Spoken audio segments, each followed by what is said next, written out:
Muy buenas noches, soy Eddie Warman y estamos en 88.9 Noticias, información que sirve. Hoy es viernes de Caja de Pandora, viernes gracias a Dios. Ya está Zunzunegui con nosotros y nos hablará de la caída de Roma y las invasiones bárbaras. ¿Y qué pasa, Zunzunegui? Me da mucho gusto que estés con nosotros, pero primero quiero anunciar que el próximo 26 de junio ya se presenta el nuevo libro de Zunzunegui ahí en la librería Porrúa del Bosque de Chapultepec, ¿correcto? Así es, justo esa que está enfrente de Antropología sobre Reforma en la entrada del bosque, miércoles 26, 7 de la tarde.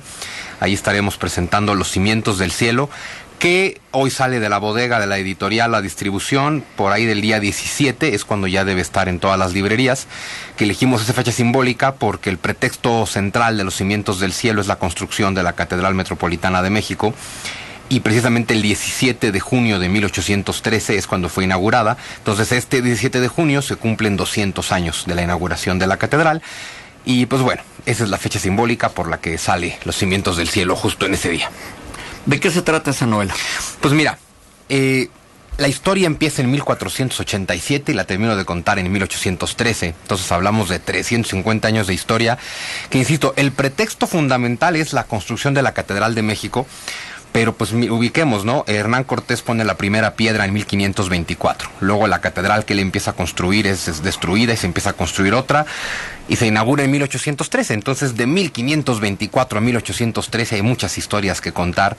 Entonces gira en torno a la construcción de la catedral, pero también a la destrucción de la antigua Tenochtitlan y de sus templos, el sincretismo de los dioses paganos con los santos cristianos, la Inquisición, todo el proceso de mestizaje. Es una historia muy misteriosa, tiene un toque muy gótico, muy interesante. Y también, como me gusta siempre contar la historia de México, contando la historia del mundo para que se entienda bien, pues también voy contando la historia de la unificación de España con los reyes católicos, la historia de Lutero y las persecuciones religiosas en el siglo XVI, la historia de la Guerra de los 30 años, de la Guerra de los 80 años y de la Revolución Francesa, desde los orígenes de Napoleón como un teniente de artillería desconocido hasta que lo coronan emperador. Entonces, bueno, y también me meto un poco en la historia de la Nao de China, de la que ya hemos platicado aquí, y de las Indias orientales neerlandesas, la actual Indonesia. ¿Todo eso en la catedral? Todo eso tiene que ver con la Catedral de México, esa es la parte interesantísima. Y claro, ya para saber qué, pues hay que leer la novela, pero es que te digo, la catedral es el pretexto, aunque sí está relacionada con 350 años de historia en medio mundo. Pues también la premisa básica de Los Cimientos del Cielo es que los cimientos del cielo siempre se desmoronan. Yo defino mi novela como una historia de la constante del constante fin del mundo y el nacimiento de otro. Porque siempre que la gente dice, ¿se va a acabar el mundo? No, solo se va a acabar el mundo que conocemos. Siempre surge un mundo de sus cenizas, y ese mundo que surge también está condenado a desaparecer. Entonces todo eso también se cuenta en Los Cimientos del Cielo. Bueno, pues estaremos pendientes de esta novela, Zunzunegui, el 26 de junio, el 19 es tu cumpleaños. Así es. Así que serás 8 días mayor, o 7 días mayor para esa fiesta, ¿no? Así es, qué bonito, ¿no? Bueno, pues si tú lo dices. Libro y cumpleaños al mismo tiempo, está muy bien. Ok. Ahora, cuéntame de los romanos, que no tiene nada que ver con eso, pero pues si ya hablas de historia, sí, les toca. Vámonos a 31 años antes de Cristo. Pues mira, justo en ese año que señalas es cuando, en general, los historiadores coinciden en esa fecha como origen del Imperio Romano. Nada más recordar que Roma como república existía desde 500 años antes, y en realidad Roma como monarquía viene desde el siglo VIII antes de nuestra era, se transforma en república, dominan la actual península itálica, y justo después de Julio César es como el hombre que marca la transición entre la república y el imperio.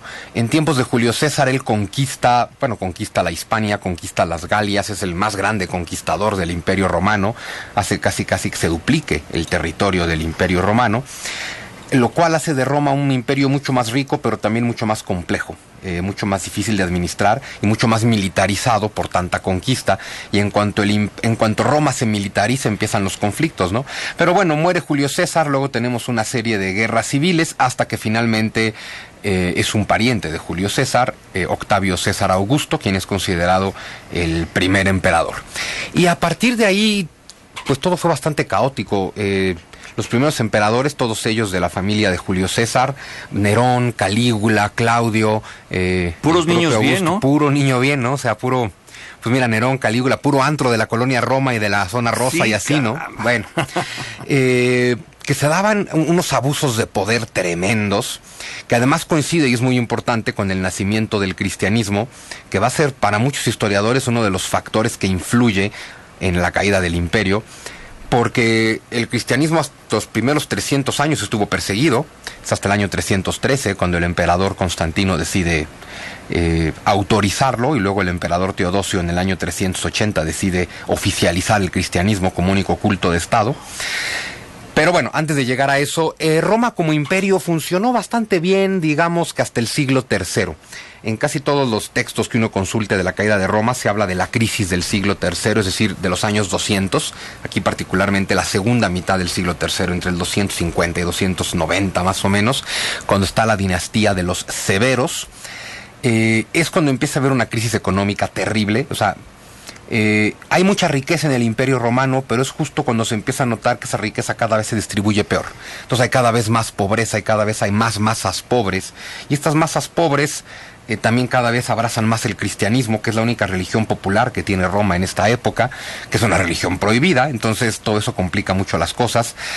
También un estado de guerra civil constante que hace que muchos caminos queden cortados, cuando Roma era un imperio muy bien comunicado y que además vivía del comercio, y al quedar cortadas muchas rutas marítimas y muchas rutas terrestres, se corta el imperio, y entonces pues muchas regiones empiezan a ser prácticamente autónomas. Nunca dejan de reconocer, por supuesto, la figura de un César, de un emperador, pero se hacen bastante autónomas muchas regiones, como las Galias, como Hispania, como la actual Grecia, los Balcanes, se empiezan a manejar cada vez más por separado, y entonces se toma una decisión que es tal vez fundamental para la caída de Roma, y es dividir al imperio en dos. A finales del siglo III. Bueno, lo que tú acabas de decir es importante. El territorio romano iba del sur al oeste de Europa, del oeste de Asia al norte de África, o sea, todo lo que conocemos por Europa Central, y hasta Sudáfrica, hasta el norte de África. Así es. Pues mira, hay dos muros muy simbólicos que representan los límites de Roma. Uno es muy conocido, el muro de Adriano, que es lo que hoy separa Inglaterra de Escocia. Ese muro marcaba el límite del Imperio Romano en el siglo IV. Y el otro muro está en lo que hoy es Irak. O sea, los romanos llegaron hasta el Golfo Pérsico. Entonces, estamos hablando que desde el Golfo Pérsico hasta Escocia, desde la actual frontera de Alemania hasta el desierto del Sahara y todo el Mediterráneo incluido, todo eso era el Imperio Romano. Cuando en el siglo III es tan grande y tan poderoso, es cuando viene, empieza a desmoronarse, porque surgen otras fuerzas, surgen diferentes intereses, nuevos poderes, nuevos aspirantes a emperadores, y es, como decías, que cuando la magnitud del Imperio Romano empieza a derrumbarse. ¿Cómo se da eso? Pues mira, aquí es donde justo hasta la fecha, esto es bien interesante, por eso este tema, hasta la fecha los historiadores no se han puesto de acuerdo. O sea, hay cualquier cantidad de teorías y ninguna es considerada como totalmente válida. Se habla mucho de que el Imperio Romano dejó de ser romano, italiano, pues en el sentido de que ya no era un imperio latino, conforme iba creciendo. Bueno, ya había abarcado todo el mundo, toda la Europa oriental, toda la parte griega, entonces ahí están los griegos, pero ya habían conquistado las Galias, donde justo están los galos, ya habían conquistado la Hispania, donde había comunidades hebreas, comunidades griegas, los originales iberos, o sea, cada vez, bueno, en África los bereberes, en fin, cada vez los iliros iban abarcando, y pues todos estos pueblos no se sienten romanos. La inmensa mayoría ni siquiera hablan latín, aunque el latín se impone como lengua del imperio. Entonces, para muchos esa es una fragmentación importante. Muchos pueblos que nunca se acaban de sentir romanos. Otro, que Roma es un imperio agrícola, como cualquiera en esa época. Es decir, la riqueza de Roma depende de la producción agrícola, por lo cual la riqueza depende de la extensión territorial. Entonces Roma entra en esta dinámica de conquistar. Pero llega un momento en que para conquistar y mantener bajo tu control todo lo que has conquistado, necesitas un ejército tan grande que ni siquiera la riqueza que obtienes por las conquistas te permite pagar a ese imperio. Porque además no hay que olvidar que todavía para tiempos de Julio César, por ejemplo, no había un ejército profesional en Roma, sino que los patricios romanos tenían a sus legiones, y eso es lo que conformaba un ejército romano. Pero justo en la época de las grandes conquistas y expansión empieza a ser necesario un ejército profesional, es decir, un ejército de tiempo completo, es decir, pagarle a un ejército, empezar a tener en nómina a los que pelean, lo cual es peligrosísimo porque estás generando básicamente matones profesionales, ¿no?